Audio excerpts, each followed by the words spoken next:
Olá, pessoal! O bate-papo agora é com o Thiago Concer, a referência número 1 em vendas no Brasil, e trouxe aqui para o Lidere Mais o tema Vendas não ocorrem por acaso. Seja bem-vindo, Thiago. É um prazer ter você aqui no evento, aqui no nosso podcast. Obrigado pela segunda vez aqui, né, já no evento, que bom. Se eu voltei aqui, alguma coisa, pelo menos na primeira, funcionou, né? Bem prático, é simples sem ser simplório, mas funciona porque é o coração do negócio, né? Então toda hora a gente tem que estar conversando, atualizando, então muito bom estar aqui de novo. Perfeito. Foi sucesso da primeira vez, da segunda, né? E a gente sabe que realmente, igual você falou, se veio de novo é porque deu certo, impactou, né? Gerou um impacto de alguma forma.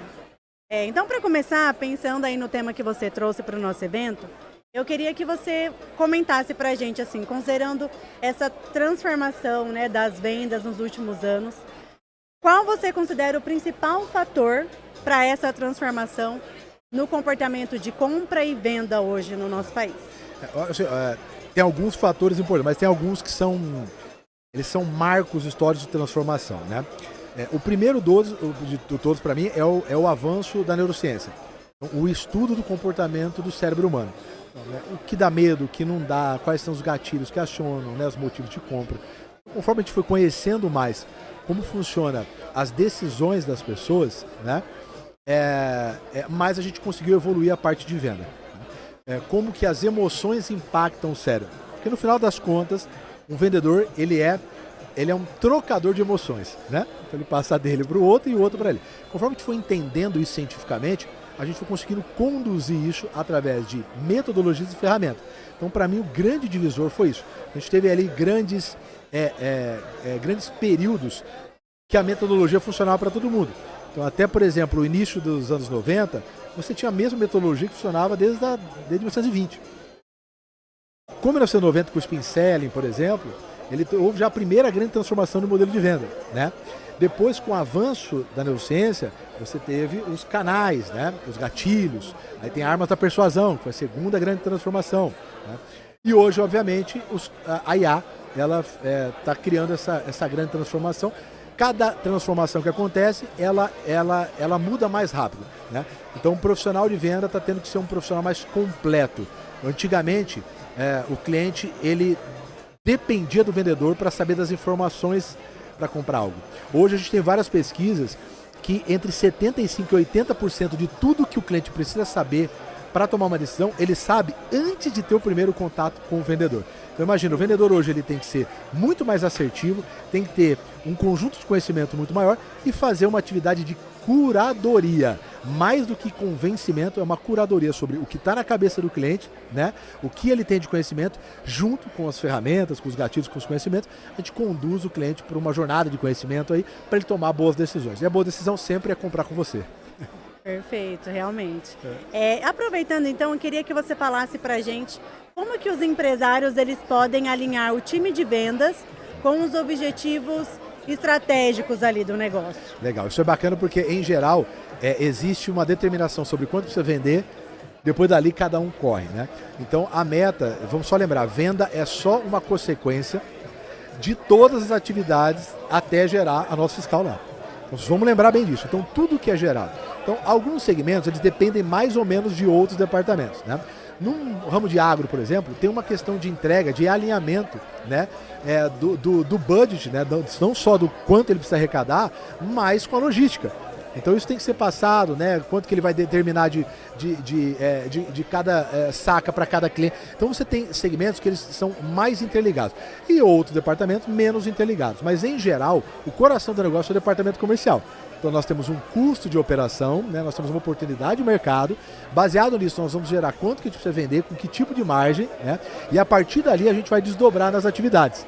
Então, para mim, esse entendimento que uma empresa ela é uma fotografia das atividades, né, consegue mostrar para o dono de uma empresa, por exemplo, né, o quanto que vendas está atrelado com qualquer outra atividade. Empresas com uma estrutura mais robusta são mais complexas.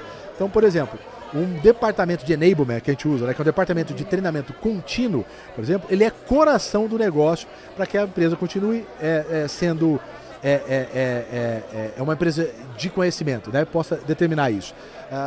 Por exemplo, uma empresa que trabalha com margem muito pequena, o vendedor tem que ter um conhecimento muito grande, alinhado com o financeiro, sobre o impacto do desconto. né? Então, quer dizer, cada vez mais empresas maduras, elas estão entendendo isso, e o planejamento estratégico, ela obviamente parte ali pelo coração, que é o departamento comercial, mas ela está cada vez mais interligada, né? RH, tecnologia, logística e financeiro com o departamento comercial.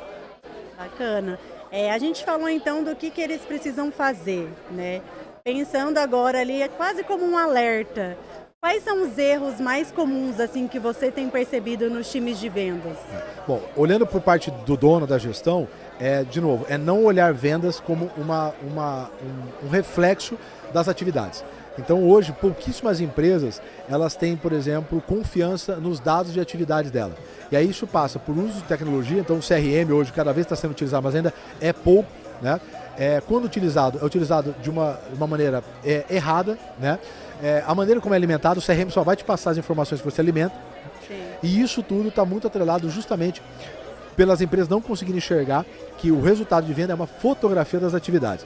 Então isso faz com que elas não se preocupem em gerar dados seguros. Então, só para você ter uma ideia, pesquisa nossa, né, 94% dos gestores comerciais não confiam nos seus próprios números de gestão, né?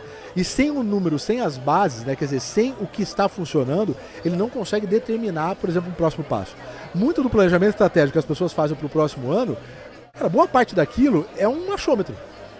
Eles não sabem quais são os números reais, né? Eles não sabem, por exemplo, o que precisa acontecer, quais são as atividades, o volume e o custo para se gerar uma venda. E depois disso eu não consigo multiplicar. Se eu preciso fazer 800 vendas daquela, eu preciso entender primeiro o que precisa ser feito para que uma venda aconteça. Depois eu multiplico aquilo para escalar. Então o principal ainda é olhar vendas como se fosse um departamento diferente dos outros. Então financeiro, você quer balanço, né? Você quer lá o seu sistema, o seu RP rodando certinho, você quer os relatórios. E na área comercial isso não acontece. Ainda em vendas se toma muita decisão baseada na emoção, né? E pouco em dados e atividades. Realmente, a gente tem visto que a tomada de decisão baseada em dados é o mais seguro, né? Porque a intuição, às vezes, ela falha, não tem como. E além de segurança, obviamente, isso gera... esse é um fator motivacional muito forte dos vendedores, né? Os vendedores, eles balançam ou não diante de uma meta porque eles não sabem como fazer. Se eu começo a mostrar, né, que quantas atividades, eu desdobro isso, depois eu crio, como a gente mostrou aqui, né? A gente cria caminhos para que aquela atividade, né, aconteça, quais são a rotina para que aquilo aconteça, é muito mais fácil. É muito mais fácil alguém se motivar com um plano de curto prazo que a longo prazo. É assim que as pessoas aproveitam a motivação. Motivação é espaço de energia. É muito mais fácil eu concentrar a minha energia, né, daqui até ali 10 metros do que eu concentrar a minha energia daqui até 150 metros. Né? Então quando a gente desdobra pequenas atividades num curto espaço de tempo, eu consigo aproveitar mais a minha energia. Então é muito mais fácil para um vendedor colocar energia nisso, colocar foco, que a crença dele seja maior. Então é mais fácil eu saber que eu vou chegar ali do que eu vou chegar daqui a 1 quilômetro. Né? Mas isso, de novo, parte baseado em dados. Se eu não tenho um histórico mínimo, né, do que deu certo, dificilmente eu consigo dar o próximo passo. Perfeito. Aproveitando então essa sua fala sobre os dados, né, que a gente tem visto que não é nem uma tendência, é uma necessidade, uma realidade ali. Quais indicadores que o time de vendas não pode deixar de acompanhar ali no dia a dia? Claro que em geral muda muito, né? Equipe externa para equipe interna, né? Se é um SDR, é um closer, então interno, ele diferencia. Mas para a gente generalizar aqui na conversa nossa, a gente tem os indicadores de atividade e indicadores de negócio. Então só aqui separa duas coisas. Mas em geral, para a gente fazer um catado, né, de indicadores básicos, que eu também trouxe aqui, então obviamente você tem quantidade de leads gerados, então quantidade de oportunidades, então pode ser leads gerados ou prospecção. Quantidade de propostas enviadas, se você trabalha com propostas, então quantas foram enviadas propostas. Taxa de fechamento, então aqui já cruzando uma com a outra, você começa a ter outros dados também. Ticket médio, então em geral quanto tempo. Fluxo de vendas, então por exemplo, quanto leva um cliente que eu abordo até fechar. Por quê? Isso aqui para eu entender e gerar previsibilidade no mês. Então por exemplo, vamos supor que secou meu funil lá, tudo que eu tinha para vender, atender, acabou no dia 21. E o meu ciclo de média de venda é de 11 dias. 21 mais 11 não fecha a conta, né? Não tem mês de 32 dias. Então, em geral, se eu precisar de tantas pessoas, para clientes novos, em geral eu não vou conseguir bater essa meta. Então, entender o fluxo é muito importante, né? Os outros indicadores, né, importantíssimos. Custo de aquisição de cliente, importantíssimo, que é o CAC, né, que é custo de marketing mais custos de venda dividido por novos clientes, né? E o indicador de NPS, que é a qualidade da minha venda. Porque se eu não entendo isso, né, eu não consigo pegar a opinião de quem mais importa. E o último, não por importância, extremamente importante, que é motivo de perda. Motivo de perda, o que é? Imagina uma piscina. Você está colocando a mangueira, motivo de perda é o buraco da piscina. Se o buraco da piscina sai mais água do que a força da mangueira põe, não adianta. Eu posso gastar milhões de tráfego. Eu posso contratar mais 30 vendedores para prospectar. Né? Eu posso abrir mais 10 lojas. Se eu não entender qual é o motivo de perda, se eu não conseguir tampar parte daquele buraco ou o buraco todo, eu não consigo colocar força na entrada, eu perco dinheiro. Né? Então esses são os indicadores que a gente olha. De novo, né? Pode dobrar. Tempo de primeiro atendimento, né? Aí a gente pode desdobrar isso em outros indicadores, dependendo do modelo comercial. Perfeito.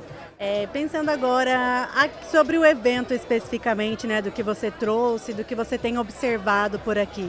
Por que você acredita que o empresário, o gestor, o líder tem que estar em eventos como o Lidere Mais? Porque, assim, o Jim Collins, o Ron Charan, são grandes escritores da liderança, né, de gestão. Ele fala muito bem, eles usam o termo lá, olho do furacão. O que é uma empresa? Uma empresa é um lugar físico que só tem problema. Isso é uma empresa. É difícil você encontrar a solução para problema novo estando dentro da empresa. Quando você sai dela, é como se você saísse da ilha. Então a analogia que eu falo assim, ó, você estando dentro da ilha, você não consegue enxergar ela inteira, né? Você precisa sair dela. Sim. Outra analogia que eu falo, se você estiver dentro da garrafa, você só consegue enxergar a parte de trás do rótulo, não consegue enxergar a parte da frente. Então a sua visão é muito limitada. Quando você não busca novas informações, olhares de pessoas de fora, né, novos indicadores, boas práticas, né, o que você está fazendo? Você limita a tua visão. Conforme você limita a sua visão, você aceita aquilo mais facilmente. Então, como eu só consigo entender que existem duas ferramentas para resolver um problema, se eu não consigo com ela, é natural que o cérebro do ser humano acate isso, que é uma maneira de você aliviar um desconforto, que é a nossa função cerebral principal, tirar você de desconforto. Então, quando você participa de eventos como esse, o que você está fazendo? Você está acessando outras camadas. Você começa a entender que existem outras maneiras de fazer. E isso aciona uma coisa que é meio natural no empreendedor, que é o inconformismo. Né? Porque você não consegue desejar aquilo que você não conhece. Então, quando você vê, você não desvê mais. Você pode até não fazer na sua empresa, mas a hora que tiver como aquele puta problema lá, você vai parar para lembrar que você escutou aqui que existe um negócio chamado mapa de oportunidade. Que eu tenho uma base de clientes riquíssima e eu consigo trabalhar boa parte da solução dentro dela, e isso tem um método. Você vai se lembrar daquilo, entendeu? Você tem que ser muito conformado e muito passivo, né? Para você não ter algum tipo de atividade para fazer aquilo lá. Então o que isso aqui faz? Ele começa a criar uma cultura de buscar novas informações e ser inconformado. E no final das contas, a equipe é a cara da liderança. Então eu não consigo fazer com que o meu vendedor vá buscar informação em outro lugar, acesse outros conhecimentos, tenha um repertório maior, se eu, como empreendedor, como gestor, não der o exemplo. Então quando ele vem para cá, ele aciona essa camada. Agora vamos lembrar, eventos como esse, eles são eventos. Né? O que a gente precisa fazer dentro da empresa é gerar uma cultura de conhecimento. Né? E isso passa pelo que eu apresentei. Reuniões diárias, reunião semanal, reunião mensal, né? Treinamento, simulação. Então tudo isso é uma continuidade, uma sustentação do que a pessoa aprendeu num evento, por exemplo. Mas isso é indispensável. E isso, do tamanho que é hoje o Lidere, ele muda o jogo da região. Isso aqui ele mexe no PIB do estado. Um evento como esse. Então isso aqui não tem só uma atividade social, isso aqui tem uma atividade direta de remuneração, mexe no PIB do estado e obviamente, né, um PIB do estado sendo bem administrado, né, isso afeta a vida de todas as pessoas para cá. Que acaba movimenta, né? A gente teve hoje, por exemplo, a palestra do governador, então é uma oportunidade do empresário também conhecer de certa forma, né, o que o estado está preparando para ele. Tem essa visibilidade também entre as empresas, né? Tanto que o nosso objetivo até hoje com o Salão de Negócios aqui é que o pessoal inicie algumas conversas e que eles continuem trabalhando essas conversas além do evento, né? Seja um agendador de novos negócios, né? Exato. E é legal que ele vem para cá, ele olha todo esse monte de stand, por exemplo, eu duvido que um empreendedor soubesse que existem tantas soluções para tanta coisa aqui. Exato. Né? Porque às vezes a empresa dele precisa. Sim. Né? Então, assim, ele não consegue ter acesso, né, de receber tudo. Ele recebe 200 e-mails por dia, né? Então ele às vezes não consegue ter acesso a isso. Então isso também, às vezes um problema que ele tem, ele acha uma solução aqui dentro. Perfeito, isso mesmo. Certinho? Certinho, Thiago. Obrigado, cara. Mais uma Eu vez. que agradeço. E espero aqui deixar claro que todo mundo que precisar de qualquer outra informação, queira falar sobre vendas, queira tirar alguma dúvida, pelo meu Instagram, Thiago Concer, Thiago com H, Concer, C-O-N-C-R, e consegue ter acesso a todos os meus canais lá. Eu faço questão de ajudar. Isso aí, muito obrigada mais uma vez por retornar ao nosso evento, trazer aí as suas estratégias, a sua vivência, né, como referência número 1 no nosso país. Espero que você possa aí aproveitar mais o dia de hoje. Bora, vamos fazer isso e vamos vender. Pessoal, esse foi o bate-papo com o Thiago Concer. Continuem acompanhando as demais entrevistas aqui do canal da Sil.